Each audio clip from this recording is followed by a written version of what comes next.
I don't know, they always say that graveyard shifts are just after lunch, but I just wonder whether it's just a little later today. So are you still ready to listen to a little story? Are you sure?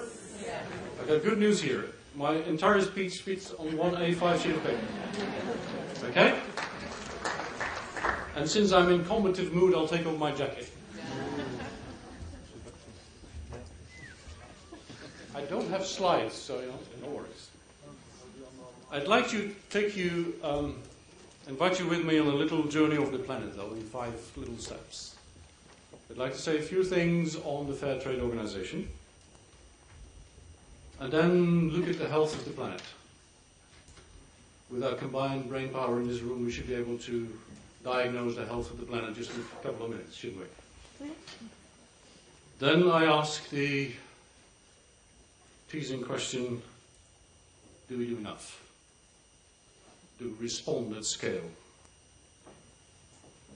Number 4, I'd like to say a few words on the respective roles of civil society, government and business, and I'll say a little more on civil society than I will say on the other 2.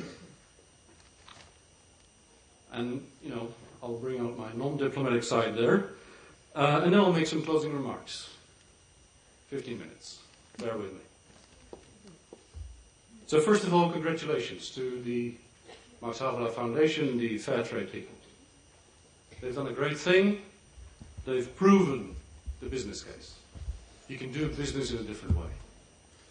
You don't have to do business at the expense of nature's resources. You don't have to do business at the expense of the others who have less to spend than you have. You can actually do business in a fair and decent way. You can grow your market to more than $2 billion. You can do well, and you can build your brand. So congratulations for what you have achieved over the past 20 years. Now let's diagnose the planet.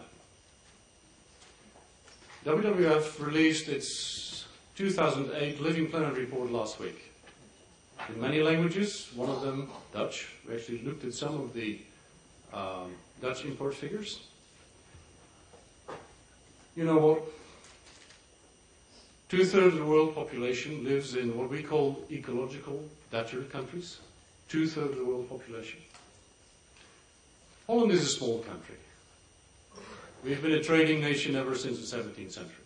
300 kilometers north-south, 200 east-west. Of course, we need to rely on nature's resources outside of our country. We can't be autonomous in that sense. We need about 4 times the biocapacity of the Netherlands to sustain our lives. No news, you've heard that before. But you do a different calculation. Hypothetically, if all people on the planet would live their lives, consume in ways as we do, generate their energy as the way the Dutch do, which is 97% fossil fuel dependent, by the way, we would need 2 planets. I didn't bring a slide, I thought you were very smart. We need 2 planets, I don't have to show them to you, rather than 1. We only have 1 planet, remember, right? So there are 2 main graphs in this Living Planet report. The one goes up, that's the bad news. You have to think hard here. The one goes up, that's the bad news, I'll explain to you. One comes down, that's the good news. Or, it's the news we need to turn around. It should be good news in, let's say, 10, 20 years from now. The one we call the ecological footprint, which is going up, tremendously going up. What does the ecological footprint say? It's essentially the resources we need, nature, productive land, sea, fresh water, to sustain our living, to absorb our waste. It's the regenerative capacity of the Earth. The Earth, or the biosphere, is of course not static. It's dynamic. Ecosystems can, they're sort of vivid. They can, to a certain extent, be restored. They can replenish. That's the one hand.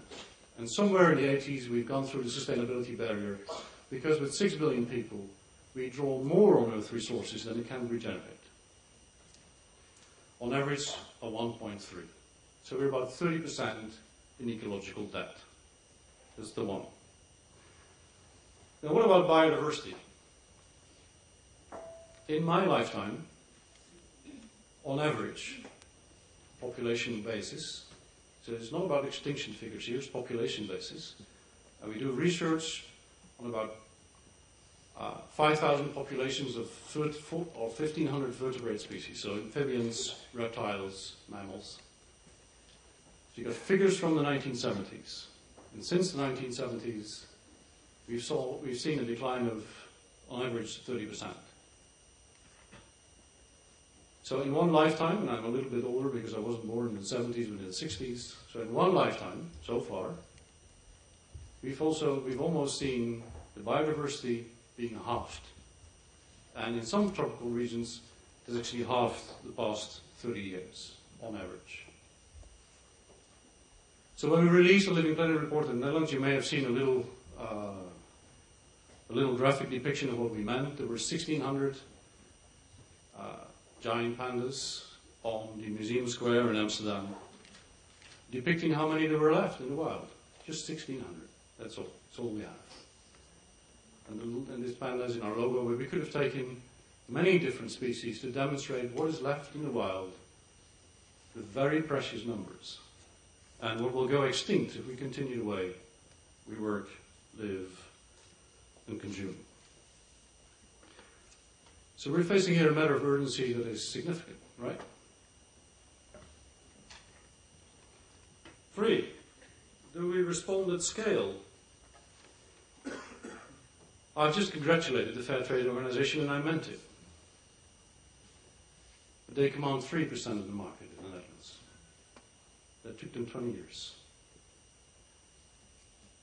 You know Sigmund Freud? He coined a little phrase for this.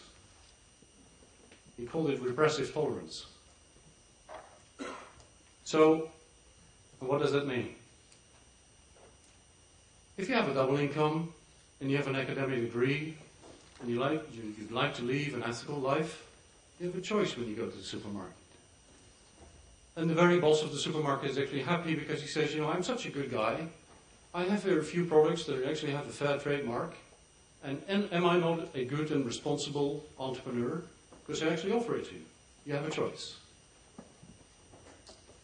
It may well be that 80% of what he has on offer else is just ripping the globe apart, right? That's called repressive tolerance. Am I still being diplomatic, or am I getting into combative mode? Now let me share 2 examples of WWF, because we face exactly the same challenge as the Fair Trade Organization does. We have 2 types of experiences, and you may know them, on the kind of branding that the Fair Trade Organization tries to achieve. The one issue we confronted was fisheries, world fisheries, with a Marine Stewardship Council organization and a sort of MSC branding. The other one was trading in timber, where we were at the basis of the Forest Stewardship Council, FSC. Now, both organizations were initially partnerships between WWF and the private sector. In the case of MSC with Unilever in 1997. In 2006, 2 years ago, you could buy 4 MSC certified products in the Netherlands. Excuse me for my Dutch, but I will explain to Norina later. But Wouter Klootwijk called one of the products gebakken paniermeel. Fish sticks from Iglo. Indicating there was very little fish in it, but it had a nice little crusty kind of thing, right? Today, you have a choice. We have 186 different products with an MSC branding on the shelves. For years, many supply chains, many supermarkets didn't even talk to us. Today, most of the supermarkets in the Netherlands have pledged WWF that they will go the sustainable route in the next 3 years. And now even what we call in Dutch the Centraal Bureau voor Levensmiddelen, CBL, has pledged that by 2011, 3 years from now, the only product you will be able to buy in the Netherlands is MSC certified fish or sustainable wild fish. So no other products will be on the market. So maybe we're beginning to make a difference. But as you know, the owls of Athens awake at dusk. Wisdom comes late in the human life. And we are left with 10% of the ocean's resources. Now we're beginning to rise to the challenge. Maybe we're beginning to see a success story here. Last week, the Dutch Auditor General released a slamming report on the Dutch policy in fisheries policy over the last 20 years, saying that it has failed in just about every respect. So by now, beginning to see this really needs to change. The question we need to ask ourselves is obviously, can we really afford for every produce, for every product, for every sector, for every branch to go this deep before we change our lifestyles? On FSC, there's even another story, and that bridges to my point number 4, the respective roles of civil society, government and business. FSC is a fairly well-known trademark in the Netherlands. 17% of the market, commands 17% of the market. You know, it's pretty good. But you know, you don't need a degree of the Rotterdam Business School to figure out that it leaves you more than 80% of the market that's not FSC certified, right? In 1991, indeed, 17 years ago, in 1991, the Dutch government said they would ban all non-sustainable timber and all illegal timber from the market. We are known for our polder model, you know that? Consensus-seeking solutions, the kind of diplomatic touch. We're still talking. We're still talking. It's still on a voluntary basis. And the government has yet to release a regulatory framework to make sure that every timber you buy, not only is the responsive customer, but just every little product you buy, hardwood timber or whatever, that you're actually assured it doesn't contribute to the world's deforestation. Right? We're one of the wealthiest nations on the globe. So my question, in the point number 4, are we not too sweet? Are we not too cuddly? Are we not too constructive? Are we not too much prone to partnerships? Should we bite deeper? Should we bite harder? Should we rally our audiences quicker? It's also a question to myself. I took to helm 2 years ago. It's a great legacy. WWF is the single largest green charity in the Netherlands. Every 6th family in this country supports our work. More than 100,000 children. 927,000 individual supporters. There is no country on the globe with such a constituency. Do we need to bite harder? To bite harder with that nearly 1 million people? Do we need to get more confrontational to the government? Do we need to get a little bit more confrontational in the boardroom? Questions for you to think about. Some closing remarks then. We released the Living Planet Report 2008 international version with a very well-known picture. It's a picture of the Earth, and most of you, as young as you are, you find it sort of ordinary and normal. But it actually was quite spectacular when it was taken. 45 years ago, it was taken by cosmonauts from the Apollo 8. It's the first rise of the Earth, the first full picture made from space. In those 45 years, our footprint has doubled, partly because our population is obviously much higher. We're now at 6 billion people. We're heading towards 9 billion. Now we say in the preface to the Living Planet Report that if we apply, should we apply this type of ingenuity and innovation that took man to the moon, if we apply this to our supply chains, to our businesses, to our lifestyles, shouldn't we be able to get that little figure of fair trade to at least 30% in the next 10 years?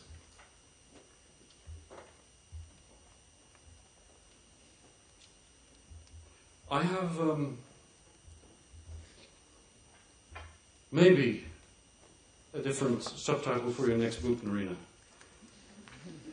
I've listened to your speeches before, and I always wonder whether they leave me desperate or more inspired or somewhere in between. But, you know, the silent takeover and the death of democracy certainly is it's a sort of confrontational title, isn't it? But what you said about what happened in the early morning hours this morning, to me seems like a public takeover and a triumph of democracy. So if we could apply that to the problems I've just highlighted, I think, yes, we might be all Americans today. Yes, we can. Thank you.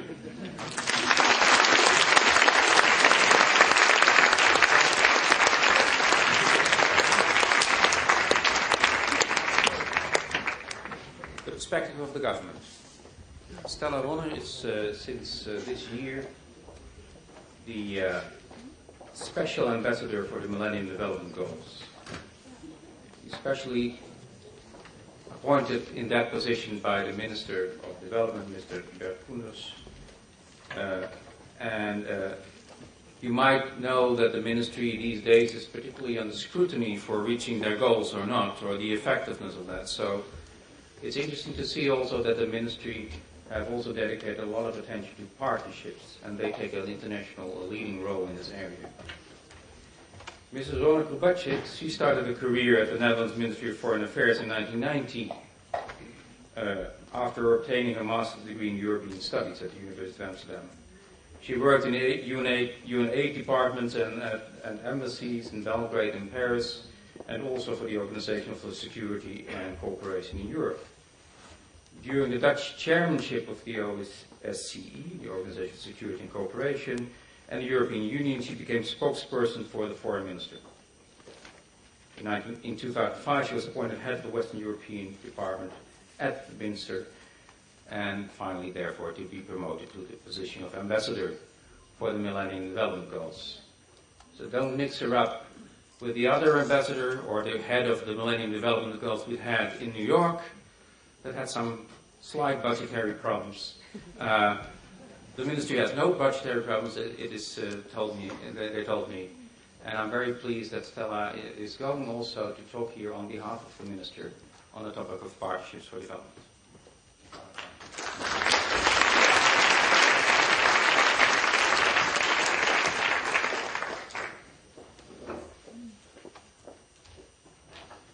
Thank you, Rob. Hello, ladies and gentlemen, friends. Actually, it says on my paper that I'm grateful for this opportunity. I'm not so sure anymore. First of all, having heard Marina, who is as inspirational as I probably can never be, then I do not have fancy slides like people from the commercial sector. I can also not be as brief as Johan was just in his speech, because after all, I am from the government. I have a whole bunch of papers here. And in addition, being from the government, I have a feeling that what I am going to have to tell you is probably, yes, we can, but. This is the government's perspective sometimes. I can just hope it's going to be of interest to you. After all, I am giving this speech, as Professor van Tulder just mentioned, on behalf of the Minister for Development Cooperation, Mr. Koenders. So in a way, don't blame me. The only thing I have going for me really is I am a career diplomat. So I'm going to try to tell you this story in a way that you're actually going to swallow it, even though we're already in your, I think, cocktail time.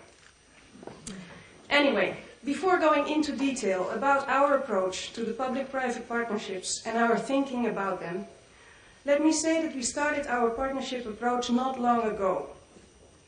And every day we are still learning. So I would ask of you not to expect to hear from me all the answers to the questions that Professor van Tulder raised. But what I will try to do is share with you some of our experiences with public-private partnerships, outline some of the dilemmas that we face, and propose a possible way ahead for the near future. At the outset, I want to give you the wider context in which our policy making about public-private partnerships evolves. Because this conference is really, it has been mentioned, taking place in turbulent times. But not only because of the events of last night, it's also because of the past few weeks that have been dominated by financial meltdown, with an enormous direct and indirect impacts on banks, governments and individuals. Let me quote what Kofi Annan, Michel Camdessus and Robert Rubin wrote in the FT on the 31st of October, when speaking of the lessons taught by history and their personal experiences. One lesson is that when crises occur, the least responsible are usually the worst affected and the least able to cope. The second is that crises can provide the momentum for reform and radical change. Indeed, there is a great risk, we feel, that the weakest shoulders will bear the heaviest burden. The financial crisis is likely to hit the poor in Africa disproportionately hard. However, as was stated by the British Prime Minister Gordon Brown in his address to the United Nations high-level event on the MDGs in New York a little over a month ago, this is no time to renounce on our previous commitments. Actually, the Netherlands government shares the vision of Brown that this would be the worst time to turn our back on the Millennium Goals. In 2008, as you probably know, we are halfway towards the MDG target date. And I was in New York exactly a month ago with Prime Minister Balkenende, Foreign Minister Verhagen and Minister Koenders. 192 world leaders have gathered there to take a critical look at the progress made towards achieving the MDGs. And the conclusion was that we have made some progress, it was mentioned before, on some of the goals, but that we still have a long way to go. Since coming to power a year and a half ago, the Dutch government has recognized that an extra effort is needed if we are serious about our commitment to achieving the MDGs. More specifically, the government is convinced that new, innovative partnerships are needed. In the words of Minister Koenders, as expressed in a policy paper that he published in October 2007, in order to achieve the MDGs, contributions are needed from thinkers, doers and providers. At the Ministry, we are fully aware that these roles cannot and should not always be played by the government alone. Other actors are needed, and their contributions are equally important. That is why the policy paper I just mentioned speaks of development and poverty reduction as our common concern, een zaak van iedereen. It implies also that we consider the Millennium Development Goals our shared goals, goals that cannot be achieved by governments alone. We have come to the conclusion that in order to achieve them, we need to cooperate with the private sector, with NGOs, with universities and research institutes. We are looking actually for a variety of partners, conventional and less so. And even more so, we are especially interested in unusual partners, and we are looking for them in the commercial sector as well. So for the Ministry, working with the private sector really is no longer an issue that is open to discussion. It's part of the acquis of development cooperation. And we have embarked on partnerships as a means of achieving development. We already have actually gathered some experience in doing so. At the moment, the Ministry is involved in various partnership agreements, which have resulted from an event held in a small place in the Netherlands called Schokland in June 2007. Companies, organizations, universities and individuals signed innovative agreements that we call Schokland or Millennium Agreements, adding a new dimension to existing partnerships between various public and private bodies. I would like to take a closer look at some of these agreements, since some, I think, really deserve your special attention. First, Green Light for Africa. The main objective of this partnership is to provide 10 million people with access to sustainable light by 2015. In its first stage, this activity is carried out in Ghana. The Ministry and Philips are each investing 3 million euros. Philips are putting their money into the design and the development of a high-quality, rechargeable solar lamp, but also into training and distribution. The Ministry, in its turn, is investing in raising awareness, training small entrepreneurs, setting up microcredit institutions, and establishing a sustainable open trading system that benefits small traders most of all, while at the same time being accessible to other suppliers as well. We see this as a valuable contribution to the MDGs, because the lack of light means that millions of people in Africa cannot work in the evening and children cannot do their homework. Hospitals, factories and other businesses can barely operate effectively once it gets dark. Access to modern energy, therefore, is a precondition, as we see it, for development. So through this partnership, we are jointly investing in creative solutions, combining the creativity and entrepreneurship of Philips with the experience of African organizations and the expertise available at the Ministry and our embassy. I really would like to underline that the Ministry's contribution to this activity does not take the form of a subsidy to bring down the price of the lamp. Granted, the price of the lamp has been an issue, even discussed in the public arena. But Philips have shown themselves willing and able to redesign their product and come up with a cheaper version that better suits the needs of people in rural areas. Another example of a partnership with huge potential is the Health Insurance Fund. This public-private partnership consists of two key elements. The first of these is the establishment of a fund to promote private healthcare insurance for the poor. Premium payments are temporarily subsidized for low-income groups who would otherwise be unable or unwilling to take out insurance. At the same time, the fund is helping to improve the private healthcare infrastructure through the creation of a private investment fund, which takes the pressure off public healthcare services and generates a new source of healthcare funding. The Health Insurance Fund offers low-income groups basic healthcare insurance that also covers, for instance, the treatment of HIV/AIDS. The fund's main beneficiaries are people who were previously uninsured, but who nevertheless spend part of their income on healthcare that was often of very low quality. They now spend the same amount on an insurance premium, subsidized by the HIF. The result is really a more efficient healthcare system with sustainable source of funding, enabling hospitals and private clinics to respond to insurance-backed demand. Like in the case of Green Light for Africa, we could not have set up this partnership without the expertise and the experience of the private sector. Nor do we think that it could have taken off without our own contribution. The examples of the public-private partnership I just gave to you show that PPPs come in different shapes and sizes.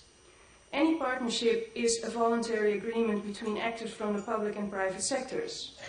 But how they are set up and how they work may differ enormously. And it's very important that we keep this in mind as we go on. At the Ministry, we are definitely very pleased with these examples. But I will make no secret of the fact that assessing and executing these public-private partnerships has sometimes been a rocky ride for the Ministry. Innovation sometimes meets with resistance. This is not strange, since it requires a new way of thinking and working. From all partners, probably, but certainly also from the Foreign Ministry. Questions have been raised about the sustainability of partnerships, but also about whether PPPs are sustainable for all sorts of development activities. We also have to keep an eye on the capacity of the Ministry and our embassies. Do we have the required technical knowledge at our disposal? Is it cost effective? And at what point do we risk crossing the line between financing development aid and subsidizing companies? Despite these dilemmas, we decided to extend our experience in this field and encourage these types of agreements by earmarking 50 million euros from the development aid budget for what we have labeled the Schokland Fund. The underlying idea is that €1 from the public sector would generate the same or even double that amount from the private sector, meaning that additional funds would be generated and possibly create a multiplier effect. And this is ultimately what we need to achieve the MDGs by 2015. Unfortunately, it's too early today to present you with an evaluation of the Schokland Fund. That does not mean, however, that things have come to a standstill or that we have stopped thinking about our partnership approach. Are we attracting the right partners? Are we getting the best proposals? How can we be sure that we are not faced with second-best ideas? And how many of the applicants view us merely as a source of funding? These are some of the questions that we continue to ask ourselves. Ladies and gentlemen, while working on development cooperation and engaging with the private sector, we actually do, and I don't think we should ever forget one thing. Even though maybe Giles may say something different about it, but we feel that companies always have one main objective, and it's profit. Whatever the involvement of companies in developing countries, it is generally not for ethical or moral or other reasons. Now, some of you may say, well, what about corporate social responsibility, something that more and more companies worldwide are engaging in? We definitely welcome companies' growing interest in being socially responsible in their business activities. But at the same time, one should not turn a blind eye to the fact that CSR may also be inspired by the desire for positive PR, especially back at home. In other words, being socially responsible is not necessarily the same as engaging in business activities that contribute to the MDGs. The challenge for my ministry, therefore, is to get companies to develop a greater sense of the need for economic growth in developing countries and to convince them of the opportunities that it will bring to them. Starting from the key concept that partnerships respond to our objective of innovative financing and having a multiplier effect, where does that actually lead us? Actually, it may very well lead, and this is where Giles and I do seem to have the same opinion, it may very well lead us back to an increased focus on the core activities of companies. The best public-private partnerships may very well turn out to be those where a company, taking its core activities as a starting point, identifies opportunities on, for instance, the African market. Seeing Africa as a market and being inspired by the problems and opportunities that it presents is very likely to be the most promising way, in our opinion, to develop public-private partnerships. Now, this may not be as hard as it seems. The government's policy agenda on poverty reduction and the objectives of the private sector are more similar than is often believed. Even those with very little purchasing power can still be potential customers. And it is up to business to develop products that will appeal to these potential clients. And we know from experience now that companies often have enough reasons and a very good sense for doing exactly that. Think of Philips and the insurance companies involved in the health insurance fund. This does not mean, however, that the government is always aware of this. There are a lot of activities undertaken by companies in developing countries, some of them extremely interesting and worthwhile, that we are not involved in. We don't even know about them. Would we like to change that? Not necessarily. The ministry does not want to be involved if there is really no need. What it does mean, however, is that in a changing, globalizing world, the governments need to rethink and redefine their roles in development. Government budgets alone will not solve global poverty.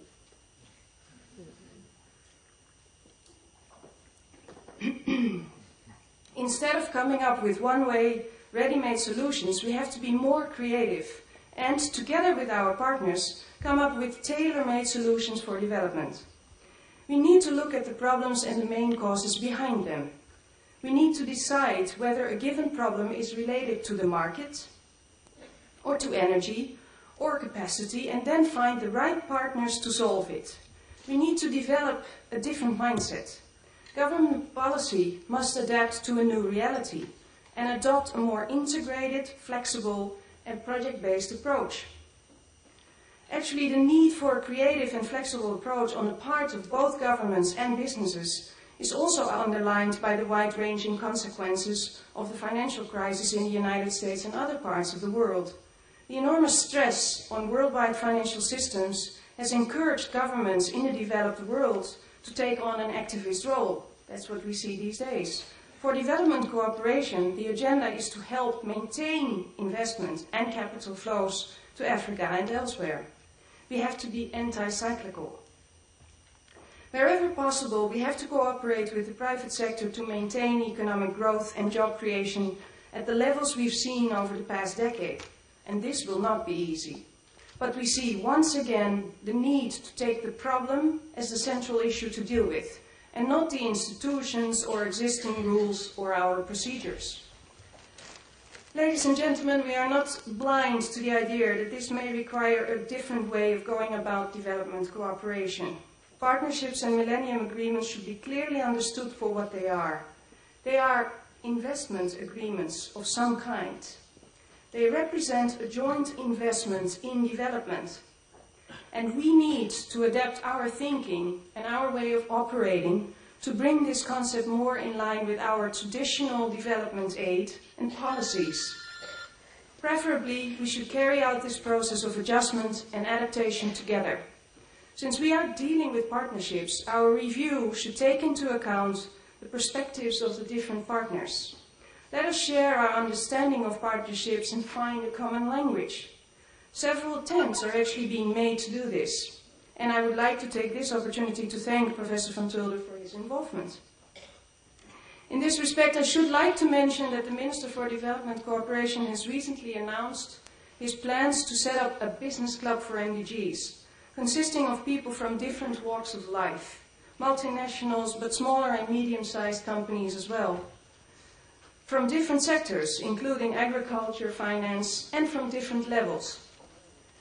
CEOs, but also people who actually have experience of working at grassroots level. So, to conclude, in order for the MDGs to be achieved, we need to stimulate economic growth and equity in developing countries, and we